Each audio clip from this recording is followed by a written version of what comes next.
What's going on, y'all? Welcome back to the channel. It's Sunday, so you know what that means. It's time for another My Hero Academia chapter Recussion. Bit of a heads up. I know I mentioned this a little while ago that for the time being, from now into the near future, I'm going to be doing pretty much a double feature of My Hero Academia. So every other week, starting with this one, we're going to be doing 2 chapters per video. Just just give it a little bit of time, a little bit more everything else. So right now we're going to be having our recussions for chapters 303 and 304. So let's just go ahead and hop right on into this. Alright, so starting up with chapter 303, this is pretty much the conclusion to the mini arc, or I guess little mini part of the Todoroki family. Best Jeanist and Hawks come in and talk to the Todoroki family. The thing that's kind of fun, or something that's kind of adorable, is that Ray pretty much just gets down on the ground and says, like, I'm terribly sorry for what our son did to you. And Hawks is immediate, like, no, we ain't here to give you grief. You don't need to apologize. We're only here to inquire about Dabi. Eavesdropping feels rather criminal, like illegal denim, which apparently denim is illegal. Some denim's illegal in Japan, I guess. I don't know.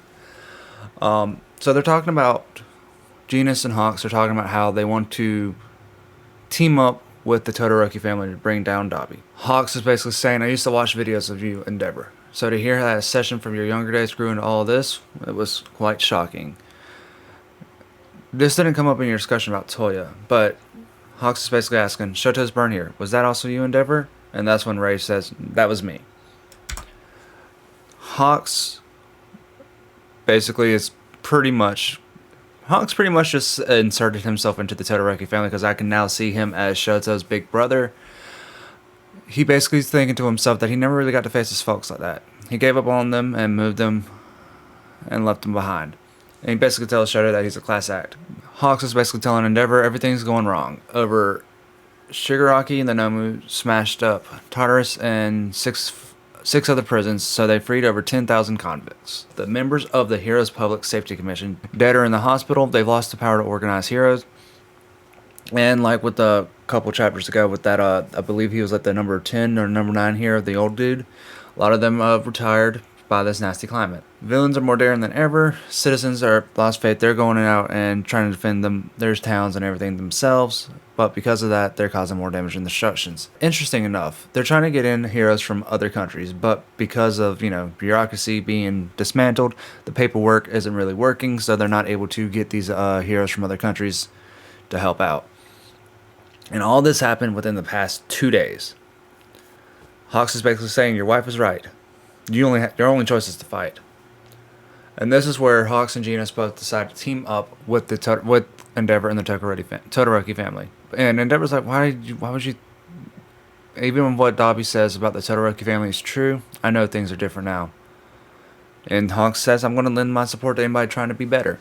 And so, like I've been saying, Hawks is proposing a team up of the top 3 heroes. Now, this is more of a side note, and so I don't know if this is just a speech bubble placement that was weird, or if this entire time Hawks has his mask on and everything.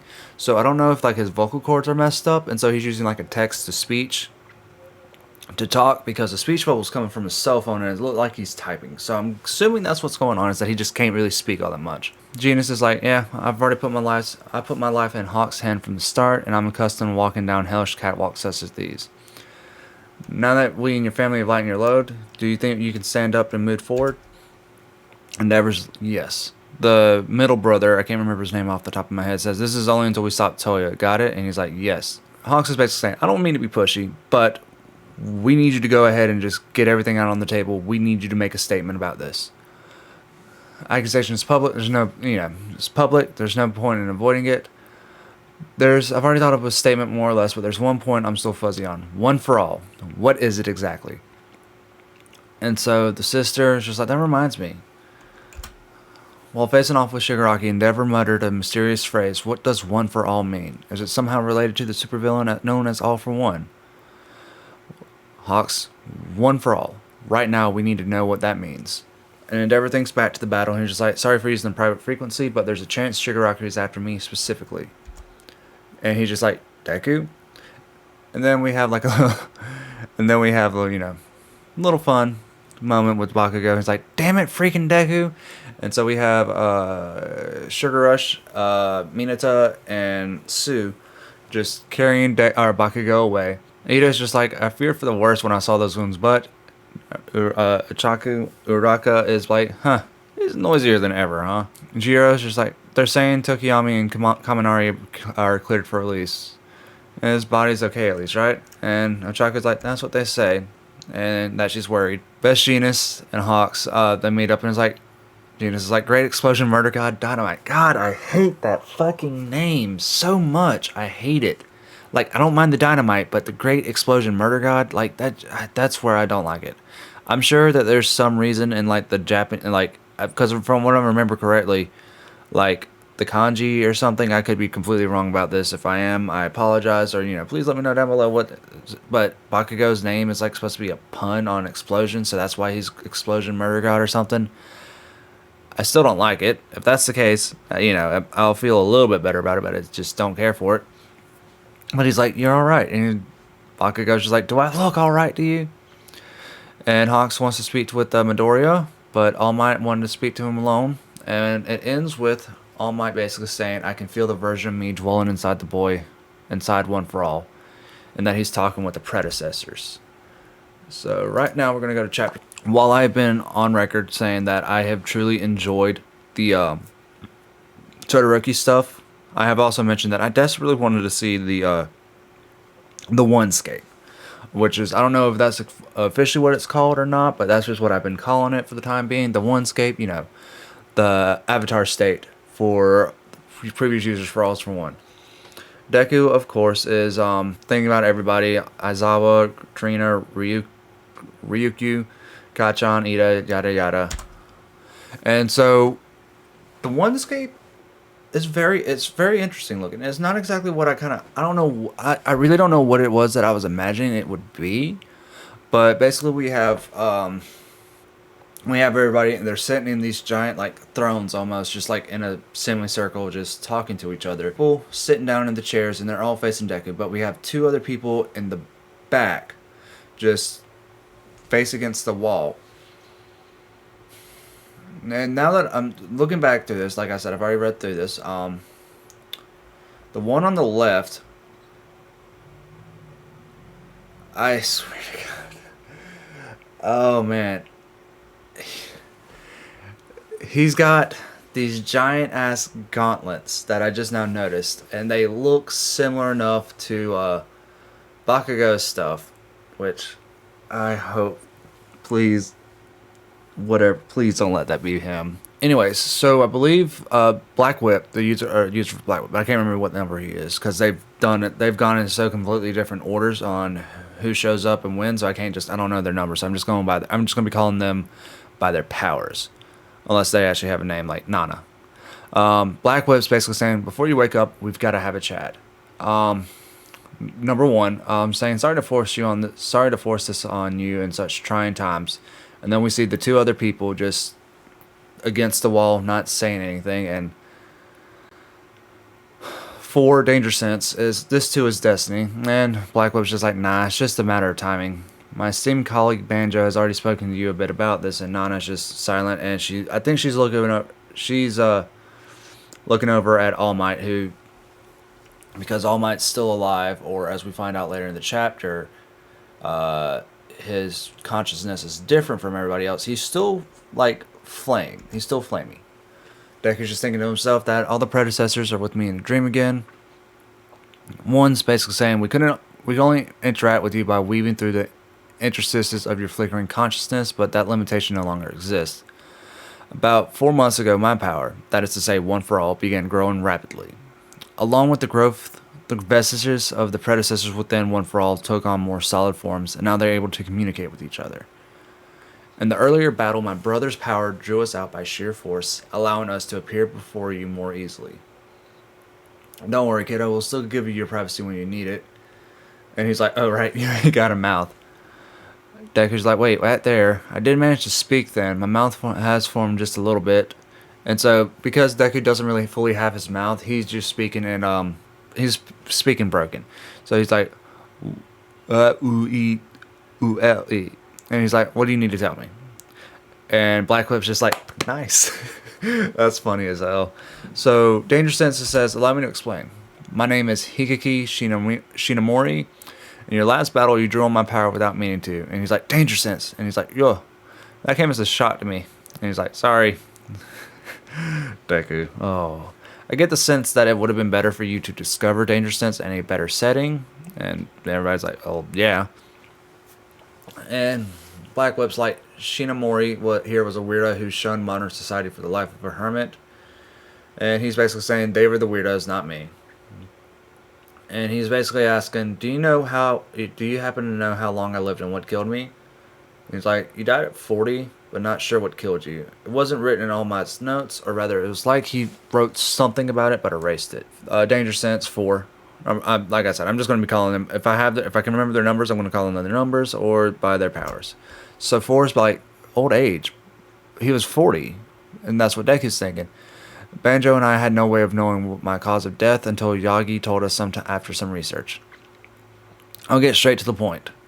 As of now, One for All cannot be wielded by an ordinary person. I possess One for All for the second longest, second only after Yagi, All Might. For 18 years, I evaded All for One and devoted my life to building up power. He knew from the beginning that he was not going to be able to defeat him. So he decided to just get stronger and stronger. And he said that in his final years, these cracks appeared on my body. So it's not scars. So it's literally like cracks. I thought it was some sort of unknown disease or some sort, or that perhaps I hadn't trained hard enough. But when Yagi dug up my medical history and autopsy report, the truth became clear. I say I died of old age because possessing multiple quirks effectively ate away at my very life. And he was like, no way. But hang on a minute. One for All only grew stronger after your time, Shinamori, and All Might managed to hold on to it for much longer. That brings us to what we must tell you. The others never held it for long, and since they died in battle, Yagi's only other point of comparison was himself, which is why when Yagi realized that possessing One for All places a terrible burden on the body, he thought the same thing. He thought about what Shinamori had that he himself lacked. And Deku's like, All Might was quirkless. And the first time I read this, I was like, oh shit. And then I was just like, wait, hasn't that already been established? Isn't that part of the reason why? So either this was a big moment and I kind of ruined it for myself by making myself think that All Might we knew that All Might was quirkless, or I just completely forgot, which honestly is kind of fair. I'm not gonna lie, I may have forgotten that and that been a thing. If not, well, I just ruined it moment for myself. Yagi still lives, but the knowledge he gains passed to us via his shade in here. He couldn't be entirely sure, so he didn't tell you, but what my brother said confirmed it. He spoke of how a person's essence is hardwired into their quirk factor. But then why would Yagi still appear here when he never had a quirk factor of his own?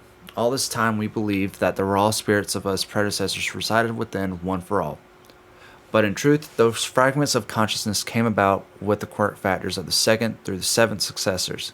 That is what One for All contains. Okay, Yagi is the sole exception. He imbued One for All with a true piece of his consciousness. For 40 years, Yagi maintained his grip on One for All. It was a perfect fit for his previous empty vessel, and as such, it truly became his quirk. Some twist of fate, the power that must pass from one to the next, wound up being meant for those who lack power to start with. They are the ones who can draw out to its true value. So that's why. But that's the case, then why wasn't All Might able to do Black Whip, Danger Sense, and all the other powers and float? Okay, so it's basically saying that because the predecessor's quirks are manifesting, I definitely can't pass this on to a normal person. And that basically they're saying that it cannot be. Deku is the last user for One for All. They pretty much, because quirkless individuals have pretty much all but vanished in your generation, you're unlikely to come across another who needs such power. None of us knew any of this at the time, but as fate would have it, it passed into his hands and then yours. If only we had found a way to interact with the wielder sooner. So much pain and suffering could have been avoided. Black Whip's like, you get it now, kiddo? You might be the last warder of all, one for all. That's the real issue. Now, Izuku, tell me, can you kill Tomura Shigaraki? And that's from Nana herself. Seeing Nana say that chills. Can you kill my grandson? Now, obviously, Deku's gonna. This is probably gonna be, again, I'm drawing comparisons to Avatar: The Last Airbender, which I think is kind of fair.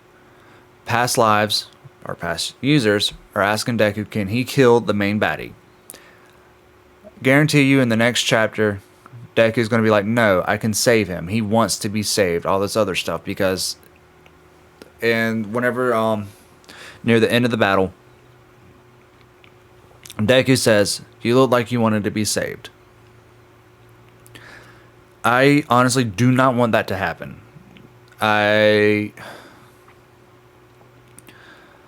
Shigaraki's kind of like, the only way how I would be satisfied with him being saved is if they take the less extremist versions of his ideal of getting rid of the society that they had that caused him to become a villain in the first place. That's the only way how I would recommend. That's the only way how I would be somewhat satisfied with him being saved, is taking on his less extremist ideas of not killing every single person and but destroying the society that caused him and the rest of the league to become villains, and Stain to become villains. Stain, for the most part, was right. The heroes of Deku's time are, for the with the exceptions of a few people, are horrible people. They only do this to just because they're like, I just want to be famous. Now, Uchaka or Orika or oh god, Uraraka, I just combined her names. She's kind of like the only one that I'm kind of okay with being a hero for superficial means, just because she wasn't doing it for herself. She was just doing it to help out her parents, and you know, she took it serious. She realized, hey, I can be a rescue hero. She trained up her combat ability so that way she wouldn't be as useless in a fight. But she was like one of the few who goes into the field to be for the wrong reasons. She had good intention, yes, but she became a hero for the wrong reasons. Obviously, Stain would have killed her. Damn, that's kind of fucked up. But I enjoyed this. We kind of finally got to see how the one state works. How they're all able to communicate why exactly is it that Deku is the one who's getting all this stuff. Because All Might was quirkless and he had one for all for the longest, for like 40 years or something, and he was quirkless. It basically, if the way how I see it and the way how I'm going to describe it is, All Might got to Pokemon. I'm just going to use Pokemon for instance. He got Charizard for instance. He got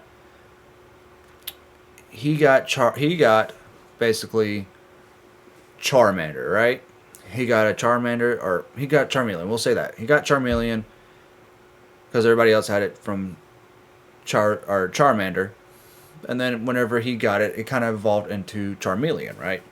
So over the years, training and all this other stuff was getting stronger and stronger, and thus by giving it to Deku, I'm assuming that was the last level it needed for it to evolve and become Charizard.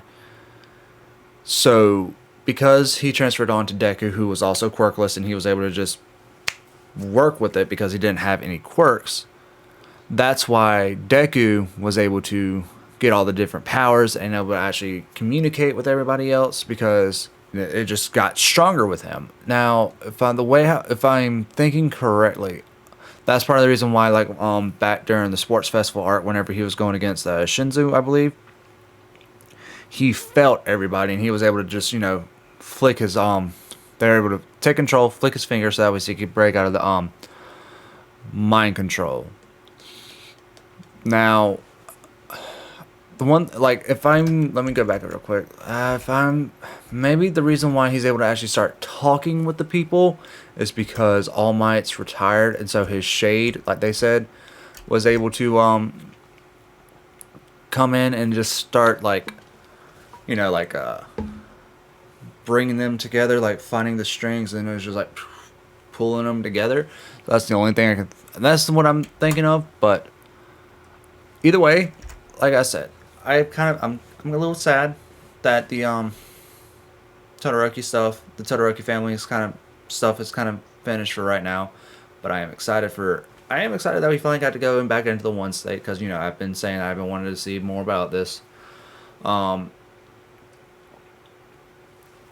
One thing I want to know is what are they going to do? How are they going? What are they going to do with Deku? Because he's still fucked up. He is still he is down bad, and so I want to know what they're going to do to try and fix him. And once again, because he's in that messed up, I have to bring up my issues with Eri. I still don't know. I'll go back. I'll go back and I'll look. I'll just pull up the Wikipedia page or something because it's not the most reliable, but it's a lot easier. That's a lot better stream of sources than going back and rereading every single thing. I don't think that they have given a hard rule set on how her powers work. She managed to bring back. She managed to heal Mirio of being quirkless. So, and that was 6 months prior to that, right? He'd been quirkless for 6 months. So my question is like, is it a reserve? Like, is she only able to go back for as long as she has it, or is she able to like if she doesn't use her powers for 6 months, right? Does that mean she can only go back 6 months in time? Or can she just like concentrate and build up like in a fighting game, like in a Dragon Ball fighting game, whatever, you charging up your ki, like is she able to just like meditate or something and then just charge up her reserves that way? Or is it just like the more time passes, the more time she has to use? And so that's just the one thing. Like if they give me a hard set rules, I'm okay with that just because, like I said, she has kind of become the Dragon Balls of the My Hero verse. But we just don't have, or we just don't know. I don't know what the rule set is for how her powers work. So that's the only thing that I'm worried about with Deku being completely fucked up. I'm definitely looking forward to hearing Deku's answer. Like I said, I think I kind of already have an idea on what it is. That's the end of the video. Let me know down below if you kind of like these back-to-back features. It was a little bit more. It's going to be a little bit more challenge of me editing it because I'm already horrible at editing and it takes me way too long. But I think this will be a nice little flow. Give a little bit of space and everything. But with that being said, if you made it this far, thank you very much. I want y'all to have a fantastic day, and I'll see y'all later.